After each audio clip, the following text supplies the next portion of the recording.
Assalamualaikum warahmatullahi wabarakatuh. Alhamdulillahirabbil alamin. Wassalatu wassalamu ala asrofil anbiya'i wal mursalin Sayyidina Muhammadin wa ala alihi wa sahbihi wasallim ajma'in. Para pendengar yang dimuliakan Allah, teman-temanku yang disayangi oleh Allah, serta pembimbing mata kuliah yang dirahmati Allah. Saya, Ika Arif Kurnia, PGMI 4C, akan menyampaikan nasihat seorang guru terhadap murid. Dalam hal ini, saya mengambil bab Ista'inu biswabari wassalat. Pada Quran Surat Al-Mujadilah, Allah akan mengangkat derajat seorang manusia apabila orang tersebut beriman dan bertakwa. Di sisi lain, Allah akan mengangkat derajat manusia apabila orang tersebut berilmu. Bahwasanya kita sekolah itu harus sabar, karena sebaik-baiknya anak di rumah itu adalah sejelek-jeleknya anak yang ada di pondok. Mengapa demikian? Karena anak-anak yang di pondok itu ditekankan lebih ke agamanya. Maksudnya di sini, contoh kecilnya adalah ketika sholat jamaah. Anak yang ada di pondok, ketika ia tidak melakukan sholat jamaah, maka akan ada hukumannya atau akan ditakzir. Semisal harus rukuk selama 1 jam dan lain-lainnya. Jadi di pondok itu seperti mengukir di atas batu, susah-susah gampang. Mengukir di atas batu tentunya tidak mudah di awal, namun hasilnya sangat memuaskan. Dalam mencari ilmu, banyak sekali godaan-godaan yang harus dilewati.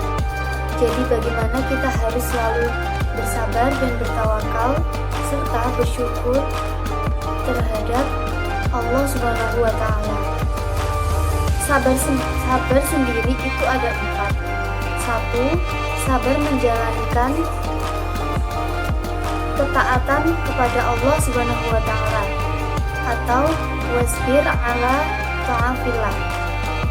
Yang kedua, sabar dalam keadaan musibah, dalam menghadapi musibah, atau yang disebut dengan sobrun alal musibah. Di sini, ketika kita mendapatkan musibah atau melewati musibah, sebaiknya kita harus tetap bertawakal kepada Allah, berusaha, dan kita tidak boleh mengeluh dalam menghadapi suatu cobaan yang diberikan oleh Allah Subhanahu wa Ta'ala. Yang ketiga, sabar dalam keadaan fikir, atau sobrun ala fakri.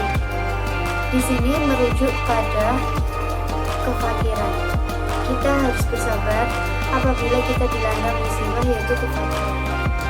Yang keempat, sabar menjadi perbincangan manusia. Sabar di bumi. Jadi tidak ada di dunia ini yang terlewatkan oleh manusia lain. Jadi manusia lain hanya bisa mengomentari hidup kita, namun kita juga harus tetap bersabar dan tawakal kepada Allah Subhanahu wa Ta'ala, serta kita juga harus bersyukur kepada Allah Subhanahu wa Ta'ala.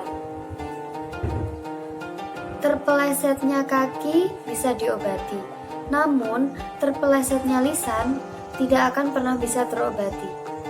Maka bertakwalah kepada Allah, dan Allah senantiasa akan menghapusnya, serta bergaulah dengan orang-orang baik, maka hidupmu juga akan ikut ke jalan yang baik. Ibaratnya, jika kita bergaul dengan orang-orang yang buruk, maka kita juga akan ikut buruk. Tapi kebalikannya, jika kita bergaul dengan teman-teman yang baik, maka kita juga akan mendapatkan hal-hal yang baik dari teman-teman yang baik tersebut. Demikianlah kultum yang dapat saya sampaikan. Apabila ada kurang kata atau kesalahan kata yang saya sampaikan, saya mohon maaf. Wabillahi taufiq wal hidayah. Assalamualaikum warahmatullahi wabarakatuh.